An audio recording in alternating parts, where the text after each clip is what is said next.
Pathetic employees like you don't deserve success. The text hit my phone while Rafael Nadal was serving for the championship on court Philippe Chatrier. My name is Jacob Harrison. I'm 38 years old, and I had just been fired via text message while sitting courtside at the French Open final in Paris. The message came from Riley Denton, my boss at Gravora Group, a Chicago-based technology consulting firm where I had worked as senior strategic director for 6 years. 6 years of building relationships, landing clients, and generating revenue that kept our European division profitable. 6 years of missing family dinners to take calls with executives in London and Frankfurt.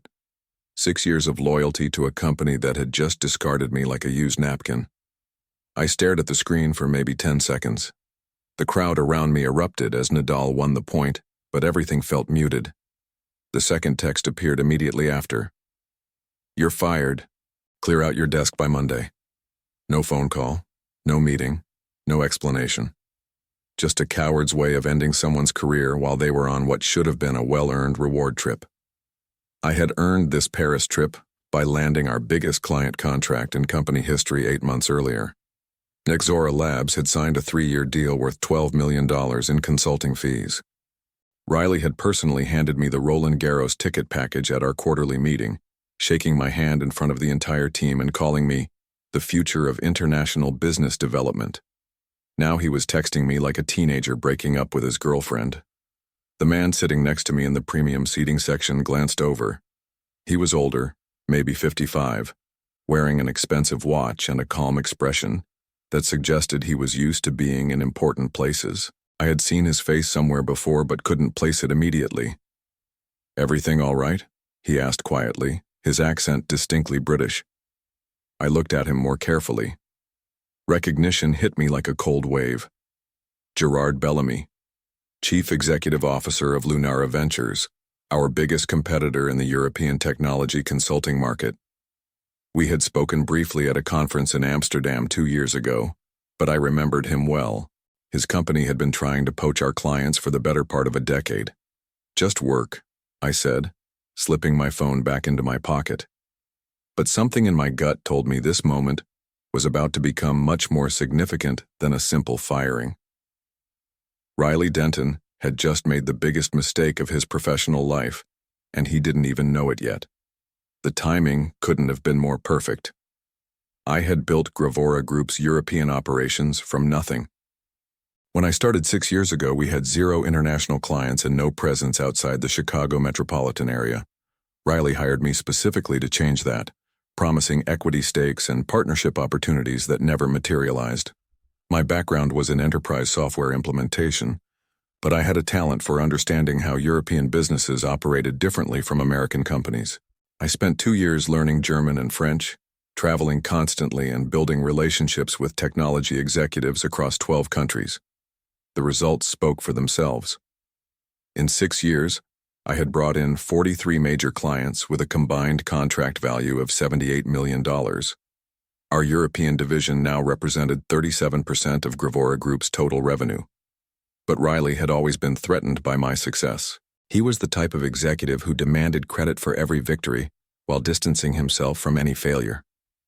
When Nexora Labs initially rejected our proposal 18 months ago, Riley publicly blamed my cultural misunderstanding of their needs.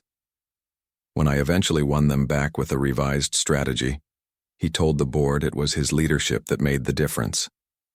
The warning signs had been building for months. Riley stopped including me in senior leadership meetings. He hired his nephew, Trevor Denton, as Assistant Director of European Relations without consulting me. Trevor had 0 international experience and spoke only English, but he was family. 3 weeks ago, I discovered that Riley had been taking client calls that should have gone through me. When I confronted him about it, he said he was streamlining communications and that I shouldn't worry about matters above my pay grade. My wife, Catherine, had noticed the change in my demeanor. "He's setting you up for something," she said after I told her about the nephew situation. "Men like that don't bring in family unless they're planning to push someone out." I had dismissed her concerns. After 6 years of generating revenue and building the European business, I thought my position was secure. I had client relationships that would be impossible to replace quickly, I had institutional knowledge about European markets that Riley needed. I was wrong.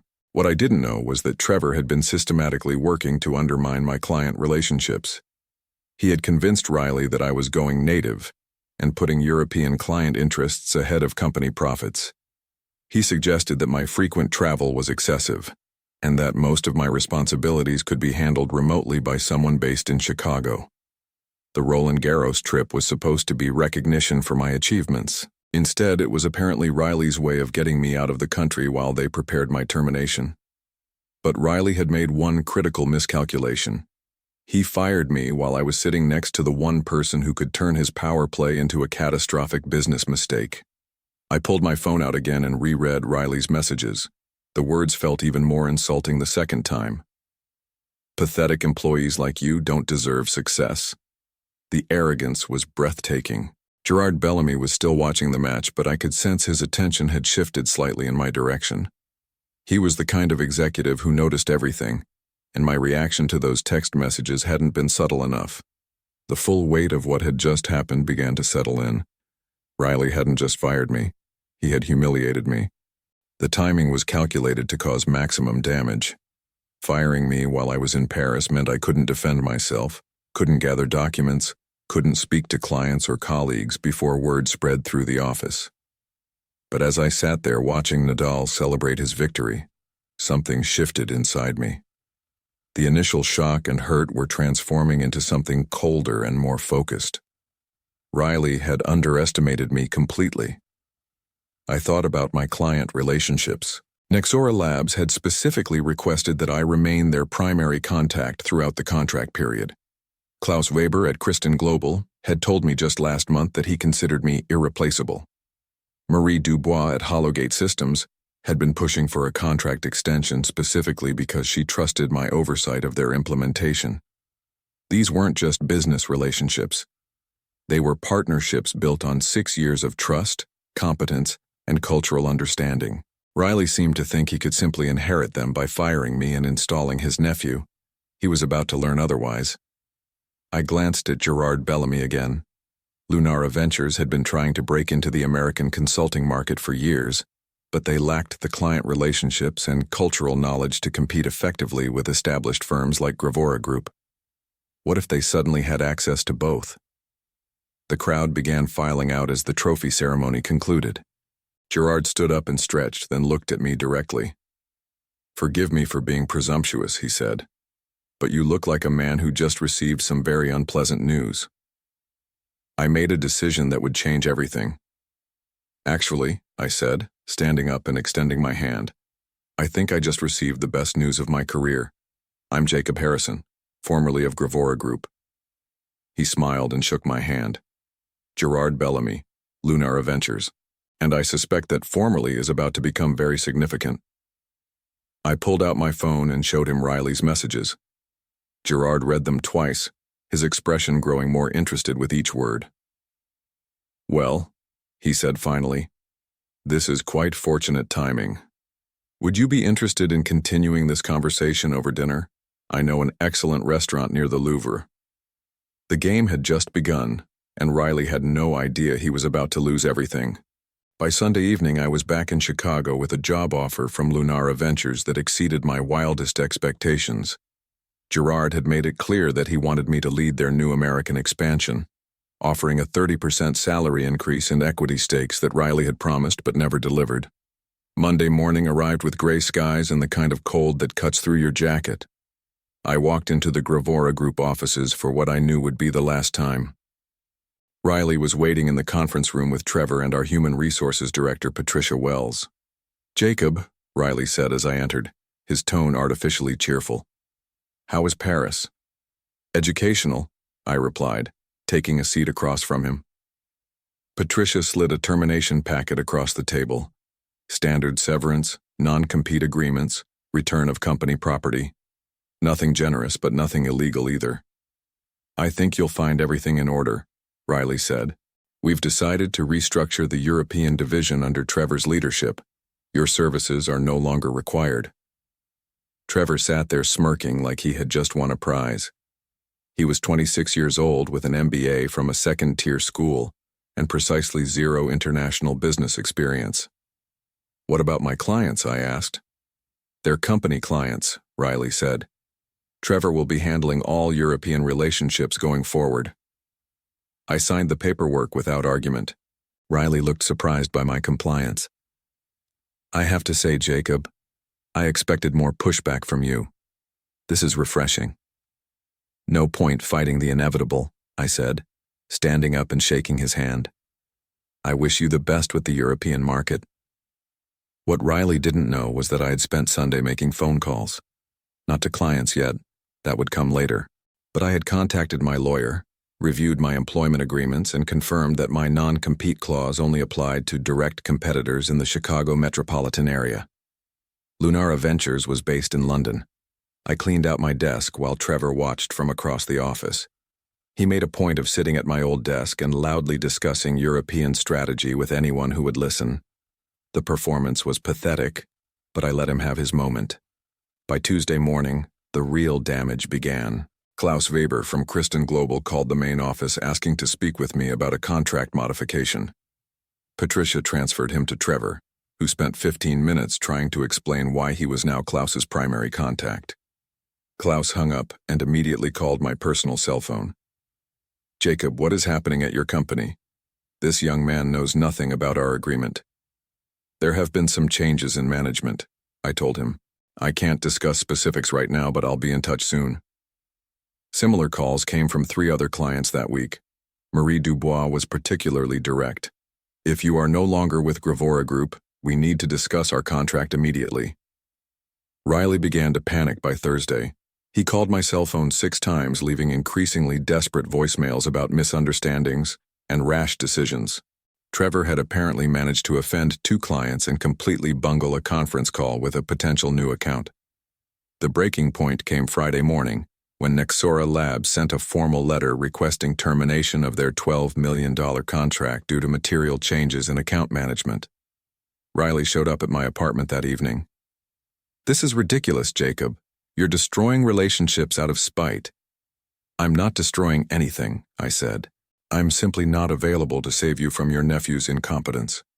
What do you want? More money? A better title? I want nothing from you, Riley. You made your choice in Paris. He left looking like a man who had just realized he had made a catastrophic mistake. But it was too late. The damage was done, and I was just getting started. Saturday morning brought a call from Patricia Wells. She sounded exhausted. Jacob, I need to ask you something confidentially. Did you know about Trevor's hiring before it was announced? No. Why? Because I've been reviewing the paperwork and some things don't add up. Riley backdated Trevor's employment to 3 months ago, but his first day was actually 2 weeks ago, and his salary is higher than yours was.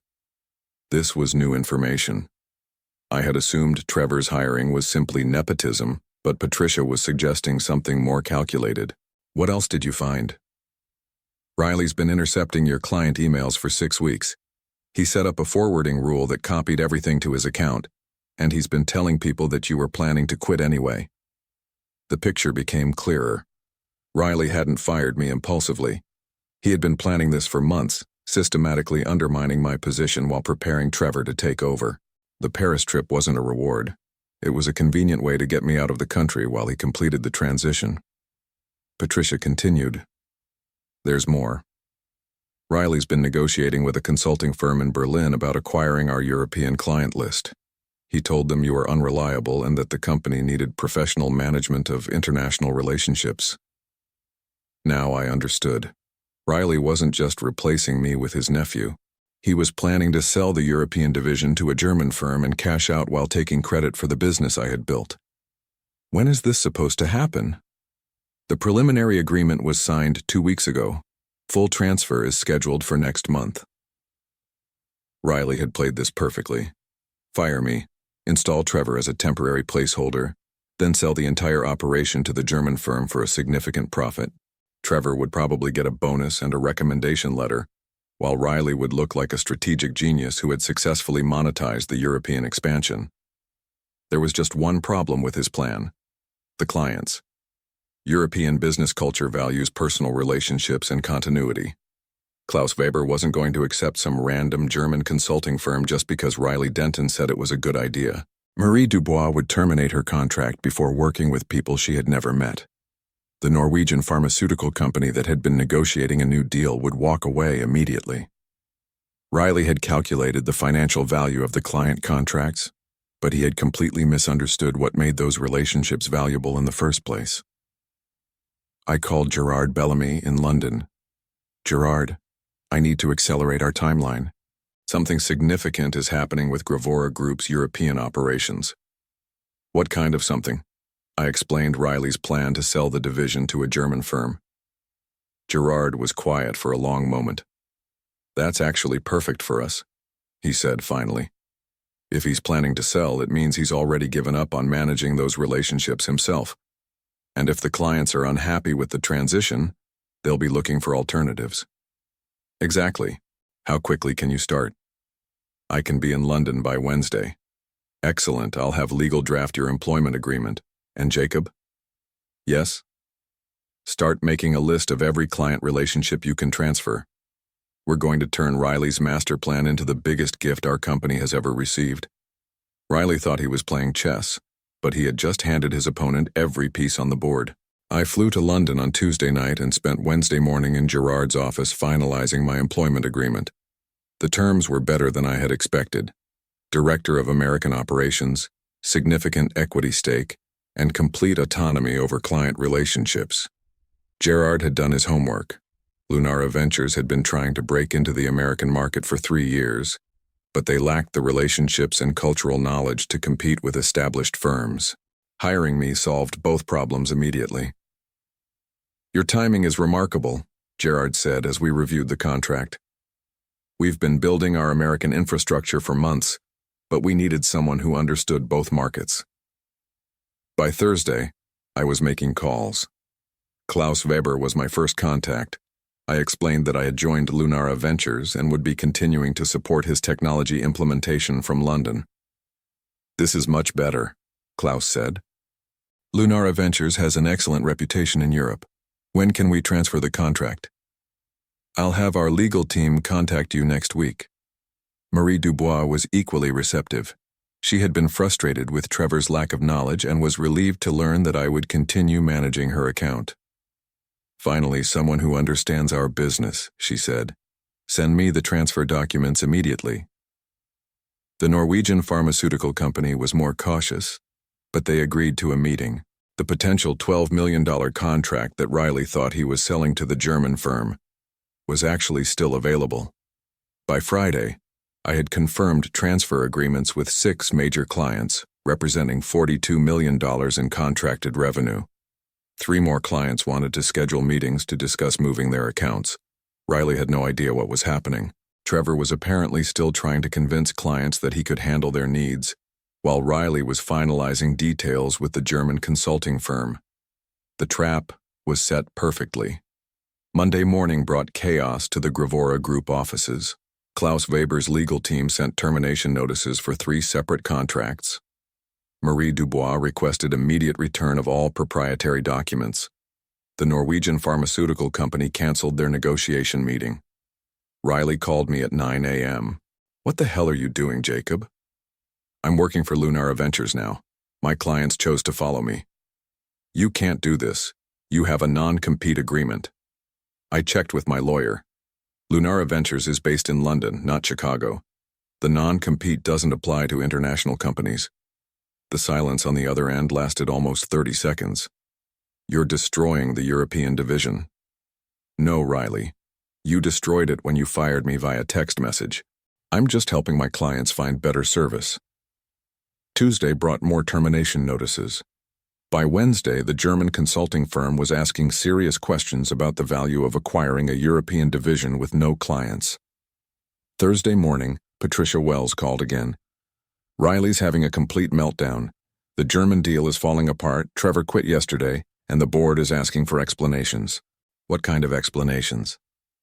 "How we lost 70% of our European revenue in 1 week."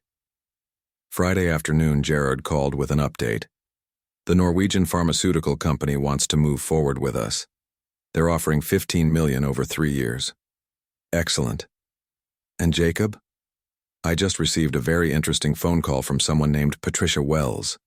She says she's interested in discussing employment opportunities with Lunara Ventures.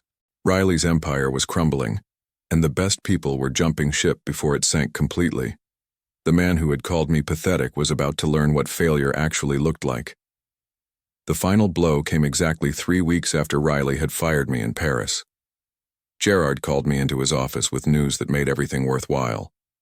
Gravora Group's board just voted Riley out as regional director. Apparently, losing $87 million in contracted revenue was considered a fireable offense. I felt a quiet satisfaction, but no joy. Riley had brought this on himself through arrogance and poor judgment. There's more, Gerard continued.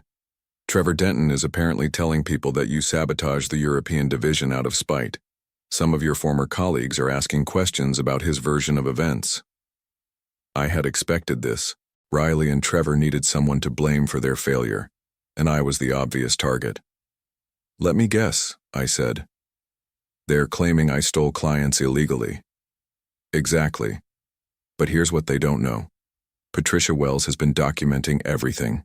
Email forwards, backdated employment records, the attempted sale to the German firm. She's prepared to testify that Riley had been planning your termination for months. The irony was perfect. Riley's methodical planning had created a paper trail that proved his actions were calculated rather than reactive. If he had simply fired me honestly, he might have retained some clients. Instead, his deception had made my departure look justified to everyone involved. What happens now? Patricia starts with us next month as European Operations Manager.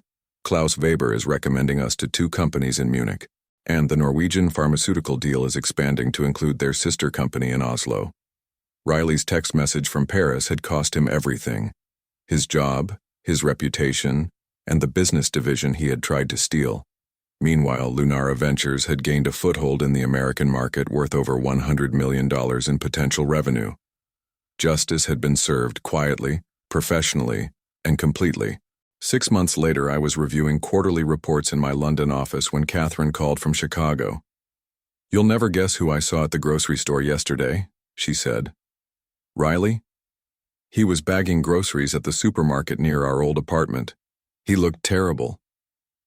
I felt no satisfaction from Riley's downfall. Destroying someone's career brings no lasting peace, even when they deserve it. But I had learned something valuable about loyalty, timing, and the importance of treating people with basic respect. Lunara Ventures had exceeded all expectations. We had landed 14 major American clients and opened offices in Boston and Seattle. The Norwegian pharmaceutical contract had grown into a partnership that spanned 5 countries. Most importantly, I had found a company that valued competence over politics. Gerard treated me as an equal partner, not a threat to his authority. Our success was shared success, not a zero-sum competition. Catherine joined me in London in the spring. We bought a house in Hampstead and started talking about children. For the first time in years, I felt like I was building something permanent rather than just surviving someone else's ambitions. The Roland Garros tournament returned to Paris in June. Gerard gave me tickets again, but this time I watched from the corporate hospitality suite that Lunara Ventures had purchased. Rafael Nadal won his 14th French Open title that day. As he lifted the trophy, I thought about how much my life had changed since the previous year. Sometimes the worst thing that happens to you turns out to be the best thing that could have happened. Riley's text message had set me free, even though that wasn't his intention. I never thanked him for it, but maybe I should have.